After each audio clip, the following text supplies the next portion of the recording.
नमस्कार मित्रांनो, आजच्या या व्हिडिओमध्ये आपण RTE 25% योजनेअंतर्गत ऑनलाईन अर्ज करण्यासाठी मार्गदर्शक पत्रिका म्हणजेच यूजर मॅन्युअल जे आहे ते पाहणार आहेत. तर चला आपण सविस्तर माहिती या व्हिडिओमध्ये पाहणार आहे की फॉर्म भरताना कोणकोणती माहिती विचारली जाते आणि त्यासाठी आपल्याला कोणकोणतं प्रिपरेशन जे आहे ते आधीच केलं पाहिजे आणि फॉर्म भरताना ज्या चुका होतात त्या चुका टाळण्यासाठी हा व्हिडिओ तुम्हाला शेवटपर्यंत पाहायचा आहे. चॅनलवरती पहिल्यांदा असाल तर चॅनलला सबस्क्राईब देखील करून घ्यायचं आहे. तर तुम्ही इथे पाहू शकताय RTE 25% योजनेअंतर्गत ऑनलाईन अर्ज करण्यासाठी मार्गदर्शक पत्रिका म्हणजेच यूजर मॅन्युअल स्क्रीनवर तुम्हाला दिसत आहे. आता इथे सगळ्यात पहिल्यांदा बघा वेबसाईट काय असणार आहे, तर वेबसाईट असणार आहे https://student.maharashtra.gov.in. या वेबसाईटवरून तुम्हाला ऑनलाईन फॉर्म जे आहेत ते भरून घ्यायचे आहेत. जेव्हा फॉर्म चालू होतील जानेवारी किंवा फेब्रुवारीच्या महिन्यामध्ये हे RTEचे फॉर्म जे आहेत ते सुरू होतील. तर ही अशा प्रकारे तुम्हाला वेबसाईट असणार आहे. या वेबसाईटचं होमपेज जे आहे ते तुम्हाला अशा प्रकारे दिसेल. जेव्हा तुम्ही या वेबसाईटवर याल तर तुम्हाला अशा पद्धतीने होमपेज दिसणार आहे आणि तिथे तुम्हाला साईट अपडेट झाल्यानंतर click here for RTE 25% admission अशा प्रकारे तुम्हाला हा बाण जो दिसत आहे तर असं इथे तुम्हाला एक लिंक येणार आहे, त्यावरती क्लिक करून घ्यायचं आहे. यावरती क्लिक केल्यानंतर आपल्याला आपली माहिती जी आहे विद्यार्थ्याची माहिती ती भरून घ्यायची. त्यानंतर नेक्स्ट पेज तुम्हाला असं दिसेल ऑनलाईन ॲप्लिकेशनसाठी. तर तुम्हाला या ठिकाणी क्लिक करून घ्यायचं आहे ऑनलाईन ॲप्लिकेशनवर. त्यानंतर आपल्याला पुढचं पेज जे आहे ते येणार आहे. पुढच्या पेजवरती आपल्याला न्यू रजिस्ट्रेशन करण्यासाठी एक विंडो दिसेल. तर यावरती तुम्हाला एकदा क्लिक करून घ्यायचं आहे आणि न्यू रजिस्ट्रेशन करून घ्यायचे. यामध्ये बेसिक माहिती विचारली जाईल विद्यार्थ्याची, ती संपूर्ण माहिती आपल्याला इथे टाकायची.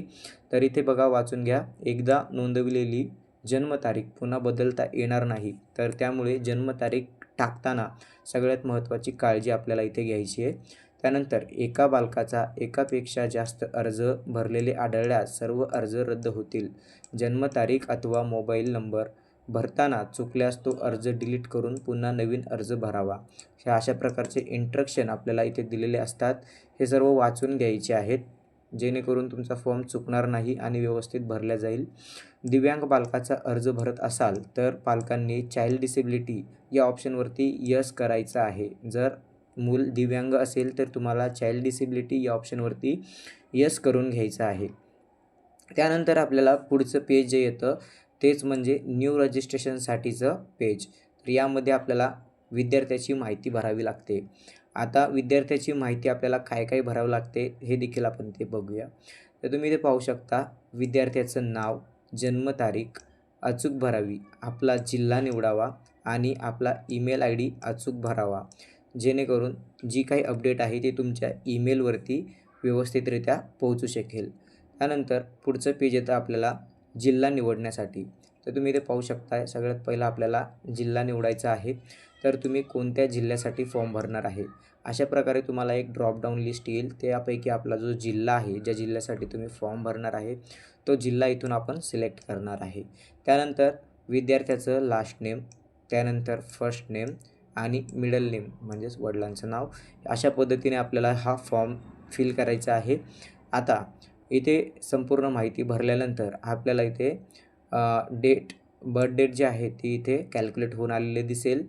ॲज पर 31/12/2023 म्हणजेच 31/12/2023 पर्यंत मुलाचे वय 6 वर्ष 20 दिवस दाखवत आहे आणि हे जे अकॅडमिक इयर आहे 2023-24चं आहे. याच्याकडे तुम्ही लक्ष देऊ नका, मी फक्त तुम्हाला एक एक्सप्लेन करण्यासाठी सांगत आहे. तर त्यांनी इथे 2023 मधलं डिसेंबर महिना काउंट केलेला आहे. 2023चा डिसेंबर महिना काउंट केलेला आहे आणि अकॅडमिक इयर 2023-24 आहे. तर आता आपलं अकॅडमिक इयर असणार आहे 2026-27. तर आपल्याला इथे 2026 जे आहे ते 31 डिसेंबर 2026 याप्रमाणे विद्यार्थ्याचं वय जे आहे ते इथे मोजलं जाणार आहे. हे देखील क्लिअर करून घ्या. इथे चाइल्डची डेट ऑफ बर्थ म्हणजेच तुमच्या मुलाची डेट ऑफ बर्थ इथे टाकलेली आहे. ठीक आहे. त्यानंतर हा जो कॅप्चा दिसत आहे या ठिकाणी असा आपल्याला भरून घ्यायचा आहे. या ठिकाणी आपला एक 10 अंकी मोबाईल नंबर एंटर करून घ्यायचा आहे. ठीक आहे.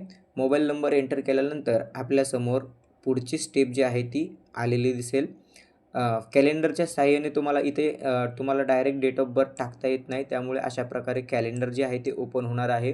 तर कॅलेंडरमध्ये ओपन झाल्यानंतर इथे सगळ्यात पहिल्यांदा तुम्हाला मुलाची जन्माचं जे साल आहे, इयर आहे ते इथून सिलेक्ट करायचं आहे. त्यानंतर इथून महिना सिलेक्ट करायचा आहे आणि त्यानंतर इथून आपल्याला डेट सिलेक्ट करायची आहे. अशा पद्धतीने तुमची इथे डेट ऑफ बर्थ सिलेक्ट होईल. त्यानंतर तुमचा सर्व डिटेल्स भरल्यानंतर आपल्याला एकदा चेक करायचं आहे की सर्व भरलेली माहिती व्यवस्थित आहे. सर्व माहिती व्यवस्थित असेल त्यानंतर आपल्याला रजिस्टर यावरती क्लिक करून घ्यायचं आहे. तर इथे पाहू शकता रजिस्टर नावाचा ऑप्शन आहे, यावरती एकदा क्लिक करून घ्यायचं आहे. त्यानंतर आपल्या मोबाईल नंबरवरती असा SMS येईल, तुम्ही इथे पाहू शकता स्क्रीनवर. यामध्ये तुम्हाला युजरनेम दिलेला आहे आणि पासवर्ड दिलेला आहे. हा युजरनेम आणि पासवर्ड तुम्हाला स्क्रीनवरती पण दिसेल आणि SMS पण आलेला दिसेल. आपण नोंद केलेल्या मोबाईल नंबरवर युजर ID व पासवर्ड SMSद्वारे पाठवला जाईल, हे देखील इथे सांगण्यात आलेलं आहे. तर हा युजरनेम आणि पासवर्ड मिळाल्यानंतर आपल्याला पुढची स्टेप करायची आहे. तर तुम्ही ते पाहू शकता स्क्रीनवर देखील तुम्हाला हा पासवर्ड आणि युजरनेम अशा पद्धतीने दिलेला असेल. तर याचे तुम्हाला स्क्रीनशॉट काढून ठेवायचा आहे आणि SMS बी आलेला असेल तो देखील तुम्हाला एखाद्या सेफ जागी लिहून ठेवायचा आहे. तर आता आपलं इथं काम झालेलं आहे, रजिस्ट्रेशन कंप्लीट झालेलं आहे. आता आपल्याला युजरनेम आणि पासवर्ड टाकून इथे हा कॅप्चा टाकून लॉग इन करायचं आहे. तर इथे आपण संपूर्ण माहिती भरल्यानंतर पुढची स्टेप येते आपल्यासमोर. युजरनेम, पासवर्ड, कॅप्चा सर्व टाकून घेतल्यानंतर लॉग इन या बटनवरती आपल्याला आता क्लिक करायचं आहे. जसं तुम्ही लॉग इनवरती क्लिक कराल त्यानंतर तुम्हाला इथे ॲप्लिकेशन नंबर दिसेल, ओल्ड पासवर्ड विचारला जाईल. ओल्ड पासवर्ड या ठिकाणी तुम्हाला SMS जो आलेला पासवर्ड आहे तो पासवर्ड इथे परत एकदा टाकायचा आहे. त्यानंतर इथे नवीन पासवर्ड तुम्हाला बनवून घ्यायचा आहे. तुमचे नाव @123 अशा पद्धतीने तुम्ही न्यू पासवर्ड आणि रिटाईप न्यू पासवर्ड या दोन्ही ठिकाणी टाकू शकता. त्यानंतर तुम्हाला पुढची स्टेप ओपन करायची आहे. तर इथे तुम्हाला अशा पद्धतीने पॉपअप आलेला दिसेल, पासवर्ड अपडेटेड सक्सेसफुली.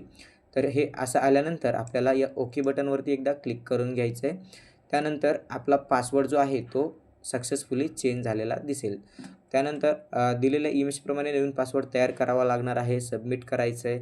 सबमिट केल्यानंतर आपला पासवर्ड इथे तयार झाला आहे. आता आपल्याला परत एकदा युजरनेम, पासवर्ड आणि कॅप्चा कोड टाकून आता लॉग इन करायचं आहे. लॉग इन केल्यानंतर आता आपल्याला मुलाची संपूर्ण माहिती भरायची आहे. आता इथून आपला ॲडमिशन घेण्यासाठीचा जो फॉर्म आहे तो सुरू होतो. यामध्ये सगळ्यात पहिलं आपल्याला चाइल्ड इन्फॉर्मेशन, त्यानंतर ॲप्लिकेशन, त्यानंतर स्कूल सिलेक्शन, त्यानंतर समरी आणि ॲडमिट कार्ड, ग्रीव्हियन्स आणि लॉगआउट अशा पद्धतीने सर्व ऑप्शन दिलेले असतील. तुम्हाला जर फॉर्म भरताना असं वाटत आहे की स्पेलिंग चुकली आहे किंवा डेट ऑफ बर्थ चुकली आहे किंवा मोबाईल नंबर चुकला आहे, तर अशा वेळेस फॉर्म सबमिट करायच्या अगोदर तुम्हाला इथे डिलीट ॲप्लिकेशन हा एक ऑप्शन आहे. तुम्ही इथे पाहू शकता मी गोल केले. तर तुमचा फॉर्म जर चुकलेला असेल तर सबमिट करण्या अगोदर तुम्ही त्याला डिलीट करू शकता आणि परत नवीन फॉर्म भरू शकता. तर आता इथे बघा सगळ्यात पहिलं चाइल्ड इन्फॉर्मेशनमध्ये तुम्हाला चाइल्ड नेम विचारलेलं आहे. तर इथे विद्यार्थ्याचं आडनाव जे आहे ते इथे आपल्याला टाकून घ्यायचं आहे लास्ट नेमच्या ठिकाणी. त्यानंतर फर्स्ट नेममध्ये विद्यार्थ्याचं नाव येणार आहे, मिडल नेममध्ये विद्यार्थ्याच्या वडिलांचं नाव येणार आहे.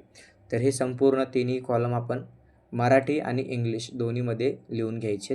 तुम्ही इथे पाहू शकता इंग्लिशमध्ये लिहिलेलं आहे तसंच मराठीमध्ये देखील लिहिलेलं आहे, first name, middle name, last name. त्यानंतर विचारलं जातं मदर नेम. मदर नेम म्हणजे इथे लास्ट नेम येणार आहे, त्यानंतर आईचं नाव येणार आहे आणि मिडल नेम म्हणजेच मुलाच्या वडिलांचं नाव येणार आहे. तसेच सेम मराठीमध्ये आपण हे दोन्ही नावं लिहून घेतलेले आहेत. त्यानंतर आपल्याला इथे सिलेक्ट विलेज किंवा वार्ड, तर तुम्ही कोणत्या विलेजमध्ये किंवा वॉर्डमध्ये ॲडमिशन घेण्यासाठी जी शाळा आहे तर ते इथून आपल्याला निवडून घ्यायचं आहे. ते निवडून घेतल्यानंतर इथे तुम्हाला वडिलांचं पूर्ण नाव विचारलं जाईल.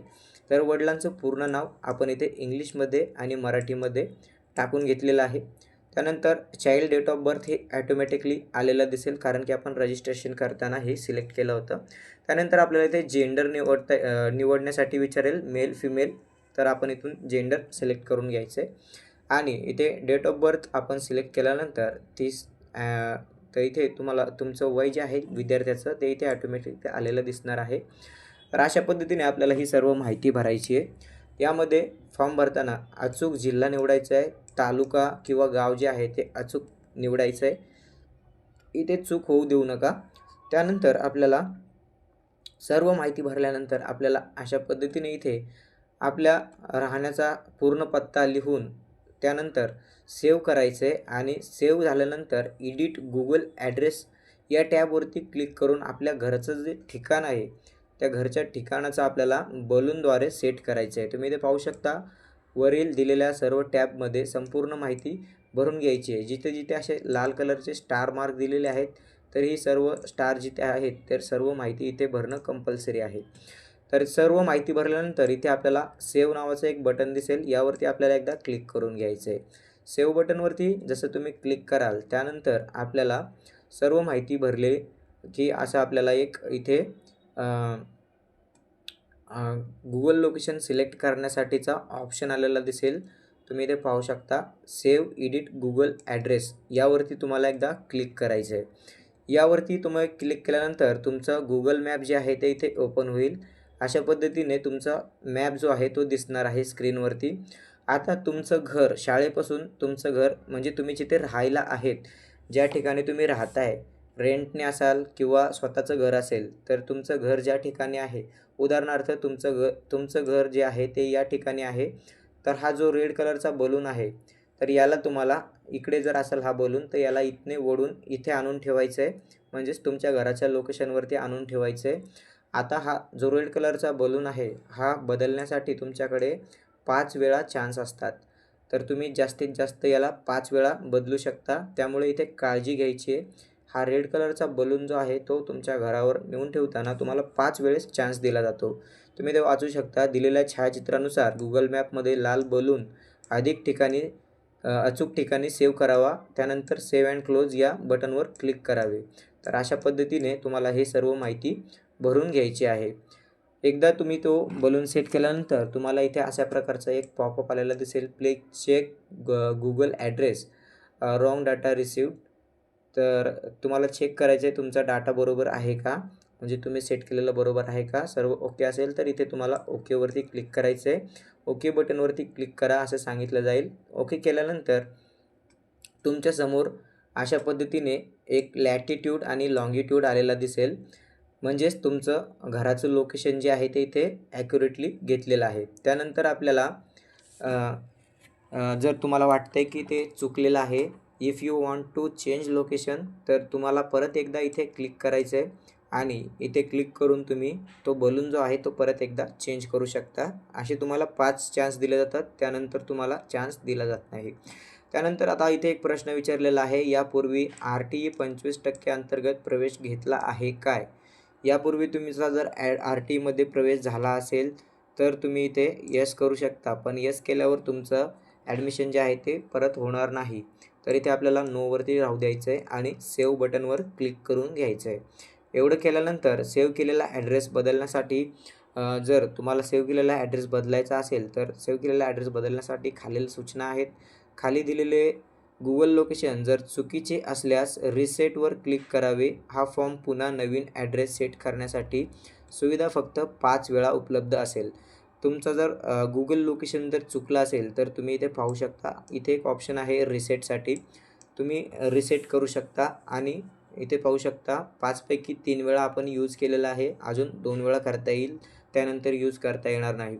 अशा पद्धतीने तुम्हाला 5 वेळा चेंज करता येऊ शकतं. इथे तुम्हाला लॅटिट्यूड लॉंगिट्यूड आलेलं दिसेल.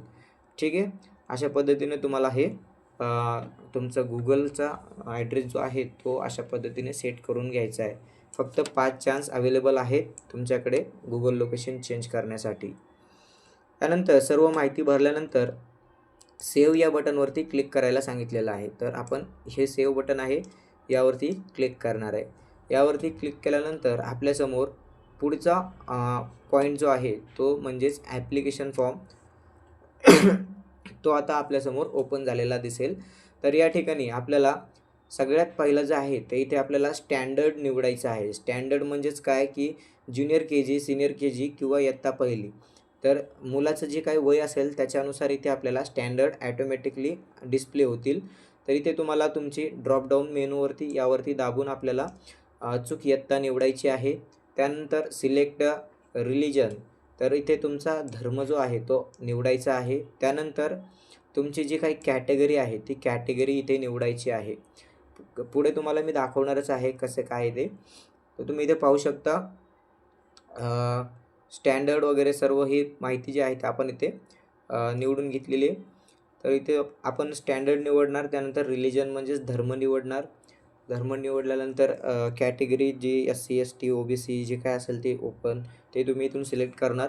त्यानंतर इथे आपलं मूल किंवा दिव्यांग आहे का विचारलेलं आहे. असेल तर तुम्हाला येसवरती करायचं आहे, अन्यथा नोवरती क्लिक करायचं आहे. त्यानंतर पुढचा प्रश्न आहे HIV इन्फेक्टेड ऑर इन्फेक्टेड. मूल HIV इन्फेक्टेड आहे का किंवा HIV बाधित आहे का विचारत आहे. असेल तर यस करायचं आहे, अन्यथा नोवरती क्लिक करायचं आहे. त्यानंतर विचारलेला आहे आधार कार्ड नंबर. तुमच्याकडे आधार कार्ड नंबर असेल तर यसवरती क्लिक करायचं आहे, नसेल तर नोवरती क्लिक करायचं आहे.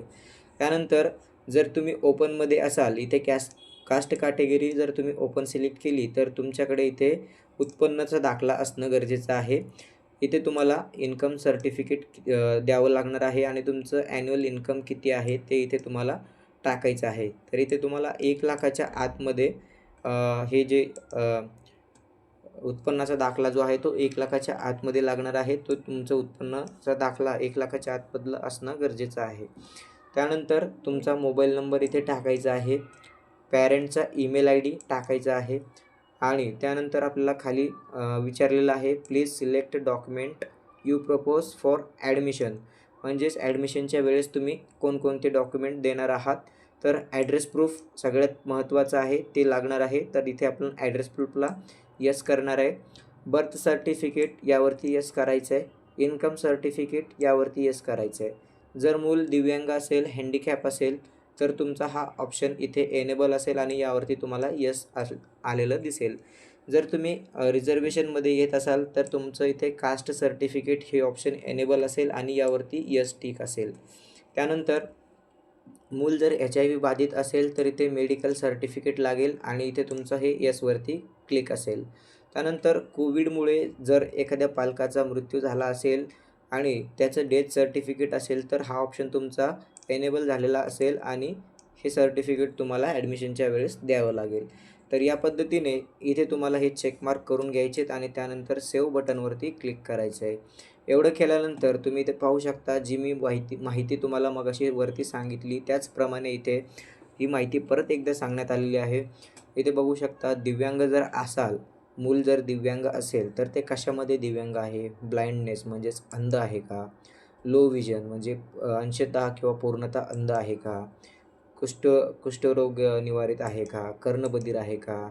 तर यापैकी कशामध्ये दिव्यांग आहे ती लिस्ट आलेली असेल, यामध्ये आपल्याला सिलेक्ट करायचं आहे जर तुम्ही यस कराल तर. त्यानंतर डिसेबिलिटी विचारलेली आहे. पर्सेंटेज मिनिमम किती पर्सेंट आहे. तर 40%पेक्षा जास्त दिव्यांग असेल तर तुम्हाला याचा लाभ भेटणार आहे, त्यापेक्षा कमी असेल तर लाभ भेटत नाही. त्यानंतर आपल्याला पुढची स्टेप येते.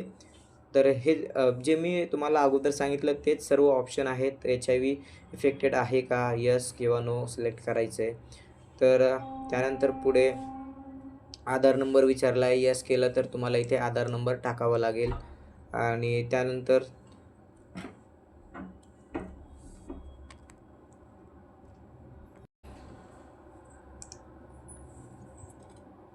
इथे आपल्याला पॅरेंटचा मोबाईल नंबर टाकून घ्यायचा आहे. ही सर्व माहिती परत एकदा मी सांगतो आहे कारण की चुका होऊ नयेत यासाठी तुम्हाला मी परत रिपीट करत आहे. जसं तुम्हाला मी वरती सांगितलं त्याप्रमाणे इथे address proof, birth certificate, income certificate हे सर्व इथे आपल्याला यस असणं गरजेचं आहे. हे सर्व भरल्यानंतर त्यानंतर आपल्यासमोर येते पुढची टॅब म्हणजेच आता स्कूल सिलेक्शन करायचं आहे. तर तुम्हाला इथे स्कूल सिलेक्शन या टॅबवरती एकदा क्लिक करायचं आहे. स्कूल सिलेक्शन या टॅबवर क्लिक करा सांगितले. त्यानंतर दिलेल्या इमेजप्रमाणे शाळांची लिस्ट दिसणार आहे. आता तुम्ही इथे पाहू शकता विदिन 1 ते 1 किलोमीटरच्या स्कूल, त्यानंतर विदिन 1 ते 3 किलोमीटरच्या स्कूल आणि ग्रेटर दॅन 3 किलोमीटर स्कूल. तर सगळ्यात पहिल्यांदा आपल्याला 1 किलोमीटरच्या आतमधील शाळा ज्या आहेत त्या निवडायच्या आहेत. त्यानंतर 1 ते 3 किलोमीटरमधील शाळा निवडायच्या आहेत. त्यानंतर 3 किलोमीटरपेक्षा जास्त लांबच्या शाळा ज्या आहेत ते आपल्याला निवडायच्या आहेत. तर तुम्ही इथे पाहू शकता दिलेल्या इमेजप्रमाणे अपात्र शाळांची लिस्ट देखील तुम्हाला दिसणार आहे. तर तुम्ही इथे पाहू शकता हे शाळांचे अंतर जे आहे ते निवडण्यासाठी सदरचे अंतर हे हवाई अंतर असून रस्त्याने शाळा व घरमधील अंतर 1 किलोमीटर किंवा 3 किलोमीटरपेक्षा जास्त असू शकते. त्यामुळे शाळा निवडताना पालकांनी काळजी घ्यावी हे इथे सांगण्यात आलेलं आहे. आता तुम्ही इथे पाहू शकता आपल्यासमोर एक शाळा आलेली आहे. तर ही शाळा आपण इथे इथे अशा प्रकारे टिक केलेलं आहे. ही शाळेचं नाव इथं आलं आहे. त्यानंतर बोर्ड कोणतं आहे ते इथे आपल्याला आलेलं आहे. या शाळेचं मीडियम कोणतं आहे ते आपल्याला इथे दिसत आहे. एंट्री लेवल म्हणजेच इथे प्री के जी म्हणजे 3 year before first standard pre K जीसाठी ही शाळा आपल्याला दिसत आहे. ही शाळा मॅक्सिमम स्टँडर्ड 4th स्टँडर्डपर्यंत शिक्षण देणार आहे हे इथे आपल्याला सांगलेलं आहे. तर तुम्ही इथे शाळा निवडताना तुम्हाला लक्षात घ्यायचं आहे भरपूर पालक म्हणतील की आम्हाला 4थीपर्यंत शिक्षण दिलं, 8वीपर्यंत तुम्ही सांगितलेलं. तर ती शाळा कितवीपर्यंत मॅक्सिमम स्टँडर्ड आहे ते देखील तुम्हाला इथे चेक करणं गरजेचं आहे. Date of birth minimum age किती असायला पाहिजे ते देखील इथे सांगलं आहे. तर तुम्ही इथे पाहू शकता आणि मॅक्सिमम एज किती असायला पाहिजे ते देखील इथे सांगितलेलं आहे. टोटल इनटेक म्हणजे शाळेमध्ये टोटल ॲडमिशन किती होणार आहेत ते इथे दिलेलं आहे. हवाई अंतर घरापासूनचं हवाई अंतर शाळेचं किती आहे ते इथे दिलेलं आहे. वॅकन्सी किती आहेत त्या दिलेल्या आहे. तर अशा पद्धतीने ही संपूर्ण माहिती तुम्हाला स्क्रीनवरती दिसेल. तर तुम्हाला गडबड करायची नाही आहे. अशा 10 शाळांचे लिस्ट तयार करायचे आहेत. लिस्ट तयार करून त्यानंतर तुम्ही ते इथे सिलेक्ट करायचे आहेत. आता इथे खाली बघा list of not eligible school within 1 kilometre म्हणजेच 1 किलोमीटर अंतरातील प्रवेशासाठी ह्या शाळा ज्या दिसत आहेत त्या तुमच्यासाठी अपात्र आहेत. तर ह्या अपात्र शाळा देखील तुम्हाला इथे दिसणार आहेत. त्यानंतर शाळा निवडून घेतल्यानंतर आपल्याला अशा प्रकारे इथे टिक करायचे. इमेजप्रमाणे चेकबॉक्स सिलेक्ट करून सेव्ह बटनवरती क्लिक करून घ्यायचं आहे. इथे तुम्हाला हा सेव्ह बटन दिसत आहे यावरती एकदा क्लिक करून घ्यायचं आहे. यावरती क्लिक केल्यानंतर स्कूल सिलेक्शन सेव्ह सक्सेसफुली असं दिसेल. परत एकदा ओकेवरती क्लिक करायचं आहे. ओकेवरती क्लिक केल्यानंतर अशा प्रकारे तुमचं लोडिंग होईल आणि त्यानंतर आपल्यासमोर शाळा जी आहे ती निवडलेली अशी दिसणार आहे. त्यानंतर शाळेच्या नावावर क्लिक केल्यावर शाळेचा पत्ता व इतर माहिती देखील तुम्हाला दिसणार आहे. हे शाळेचं जे नाव दिसत आहे यावरती तुम्ही जसं क्लिक कराल त्यानंतर तुम्हाला शाळेचं नाव, पत्ता ही सर्व माहिती तुम्हाला अशा पद्धतीने इथे दिसणार आहे. त्यानंतर आपल्याला पुढची स्टेप येते ती म्हणजेच फॉर्म सबमिशन. आता फॉर्म सबमिट करण्यासाठी फॉर्म सबमिशन टॅबवर क्लिक केल्यानंतर अशी माहिती तुम्हाला दिसणार आहे. ठीक आहे. तर यामध्ये तुमचा अर्ज क्रमांक असेल, बालकाची संपूर्ण माहिती असेल, डेट ऑफ बर्थ असेल, ही संपूर्ण माहिती तुम्हाला एकदा चेक करून घ्यायची आहे. सगळं काही बरोबर असेल तर तुम्हाला चेक बॉक्सवरती क्लिक करायचं आहे. कन्फर्म अँड सबमिट या बटनवरती क्लिक करायचं आहे. तर हा इथे एक चेक बॉक्स आहे. यावरती क्लिक करून कन्फर्म अँड सबमिट या बटनवरती क्लिक करायचं आहे. एवढं सगळं फॉर्म भरून देखील जर तुमच्या लक्षात आलं की आपला फॉर्म कुठेतरी चुकला आहे, स्पेलिंग चुकली, डेट ऑफ बर्थ चुकला आहे, मोबाईल नंबर चुकला आहे, तर तुम्हाला इथे डिलीट ॲप्लिकेशनचा ऑप्शन आहे. तुम्ही हा फॉर्म डिलीट करून परत नवीन फॉर्म भरू शकता. तर गडबड करायची नाही आहे. सर्व माहिती बघून त्यानंतरच तुम्हाला हा फॉर्म जो आहे तो व्यवस्थितरित्या भरून घ्यायचा आहे. सर्व माहिती जर बरोबर असेल तर आपल्याला सेव्ह अँड कन्फर्म यावरती क्लिक करून घ्यायचं आहे. त्यानंतर आपल्याला असा एक पॉपअप येईल. Application is confirm now. You can not make any changes. एकदा तुम्ही या कन्फर्म अँड सबमिट बटनवरती क्लिक केलं तर तुमचा फॉर्म जो आहे तो आता सबमिट झालेला आहे. तुम्ही यामध्ये कोणतेही चेंजेस करू शकत नाही. त्यामुळे फॉर्म सबमिट करायच्या अगोदर सर्व माहिती 2 ते 3 वेळेस एकदा चेक करा. त्यानंतर दिलेल्या इमेजप्रमाणे ओके बटनवरती क्लिक करायचं आहे. या ओके बटनवरती क्लिक करायचं आहे. कन्फर्म अँड सबमिटवर परत एकदा क्लिक करायचं आहे. ओके बटनवर क्लिक केल्यानंतर कोणत्याही प्रकारचा बदल करता येणार नाही. परत एकदा सांगतो आहे. ठीक आहे. त्यानंतर कन्फर्मेशन केल्यानंतर भरलेल्या फॉर्मची PDF करण्यासाठी जनरेट PDF या बटनवरती क्लिक करायचं आहे. तर हा जो इथे दिसत आहे तुम्हाला जनरेट PDF हा ऑप्शन दिसेल. यावरती क्लिक करून तुम्हाला PDF जी आहे ती अशा पद्धतीची PDF पूर्ण फॉर्म भरलेला असा दिसेल आणि याची तुम्हाला प्रिंट काढून घ्यायची आहे. ही प्रिंट तुमच्याकडे तुम्हाला सेव्ह ठेवायची ॲडमिशनच्या वेळेस ही तुम्हाला लागणार आहे. काही महत्त्वाच्या सूचना देखील इथे सांगण्यात आलेल्या आहेत, त्या देखील आपण बघूया. ऑनलाईन फॉर्म भरून झाल्यानंतर अर्जाचा तपशील म्हणजे समरीवरील कन्फर्म बटनवर क्लिक करणे आवश्यक आहे. संपूर्ण फॉर्म भरल्यावरती जे तुम्हाला कन्फर्म बटन दिलेलं आहे त्यावरती क्लिक करणं खूप गरजेचं आहे, तेव्हाच तुमचा फॉर्म पुढे जाणार आहे. न्यू रजिस्ट्रेशनमध्ये बालकाचे नाव, जन्मतारीख, जिल्हा, फोन नंबर भरताना चुकल्यास डिलीट ॲप्लिकेशन या बटनवर क्लिक करून अर्ज डिलीट करावा आणि नवीन अर्ज भरावा. तर त्यानंतर जी लॉटरी होते, ॲडमिशनचे फॉर्म भरण्याची तारीख संपून गेल्यानंतर एक लॉटरी पद्धत असते. यामध्ये तुमचे विद्यार्थ्यांचे जे नंबर जे आहेत ते लॉटरी पद्धतीने काढले जातात. तर लॉटरीद्वारे निवड झाली असल्यास विद्यार्थी लॉग इनद्वारे ॲडमिट कार्ड, जेव्हा तुम्ही लॉटरीमध्ये नंबर लागला असं तुम्हाला फोन येईन किंवा SMS येईन किंवा तुम्ही स्वतः चेक करू शकता लॉग इन करून. जर तुमचा नंबर लागला असेल तर तुम्हाला इथे ॲडमिट कार्ड नावाचा एक ऑप्शन दिसेल.